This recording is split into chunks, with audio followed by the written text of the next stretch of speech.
What's going on, everybody, and welcome back to the channel. My name is Kramer, and in this video, I'm going to be sharing a wild story, a lot of lessons learned about me almost having to sue a tenant and everything that happened. So without further ado, let's go ahead and jump in. All right, so for context here, I had a travel nurse reach out to me on Furnish Finder, and they said, hey, we saw your property. I'd love to rent it for me and my husband. We're both traveling nurses, and we want to stay at your property during our 3-month contract. I looked them up on Facebook. I looked them up on Google. I found that they were legit people.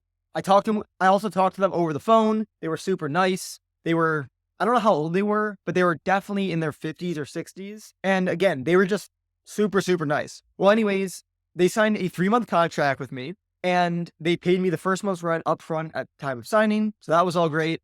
And then when they moved in, they were actually really great guests. And by the way, they 3-month lease with me. So they moved in, they were super great. They had one minor issue while staying there with the air conditioning. Got it fixed literally within 2 hours. She was so grateful. She was complimenting my handyman who came over. It was really great. But then all of a sudden, I get a text message from her about a couple weeks later at this point. And she said, hey, my contract got canceled at the hospital. I'm going to need to move out in a few days. And I was like, whoa. So she's about a month or so into her contract, and she has 2 months left on the lease that we signed. So I said, okay, well, since you're not giving me any notice here, according to the contract, you're still responsible for the next 2 months of rent. But since I'm going to try to be a nice guy here, all you have to do is pay me 1 month's rent, which was literally due like the next day. And I said, if I get that unit re-rented, I will refund you prorated amount for that rent. I thought it was super fair and all good. And she actually agreed. She said, yeah, that's cool. I sent her over a lease termination agreement. She signed it,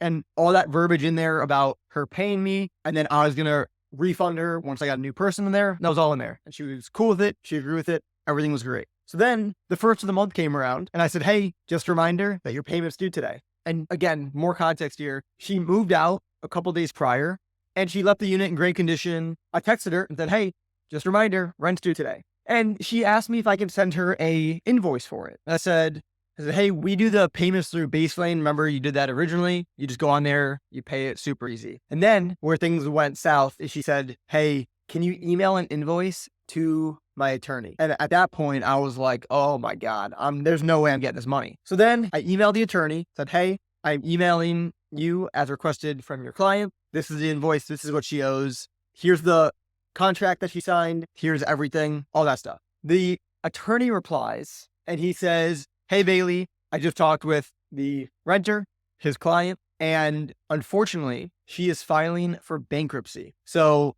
he essentially said that she's not going to be paying the rent because she's filing for bankruptcy, but he mentioned that it will be part of the bankruptcy hearing, or honestly, I don't know how it works. I've never dealt with that, luckily. Attorney emailed me that, and at that point, I'm like, well, there's no way I'm getting the rent there. So definitely a lot of lessons learned. I'll say the first thing that I learned was I should really, really, really be doing credit checks on people. I do it on some people, and I don't do it on other people. And it's not based on their gender or anything like that. It's literally just how they communicate with me, and if I can find information about them online. Like that's how I do it. So if I can, like this person, for example, I found her Facebook. I could just see that she's a person, no credit check needed. Well, that's my old thinking. No background check, stuff like that. And again, these are traveling professionals, travel nurses. So they've already gotten background checks from the places that they're going to work. So it's really a credit check that I need to be doing. So yeah, since I didn't do that, it definitely came back, bit me in the butt. Realistically, I didn't lose out on much money because I did get the place re-rented.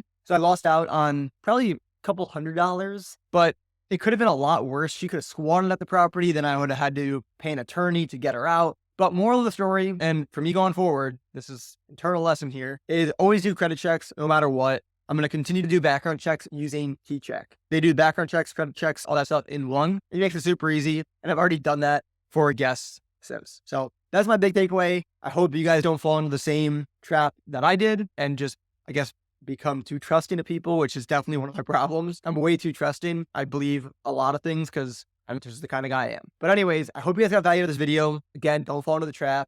Use KeyCheck or another site for background checks. And I'll see you guys in the next video. Peace.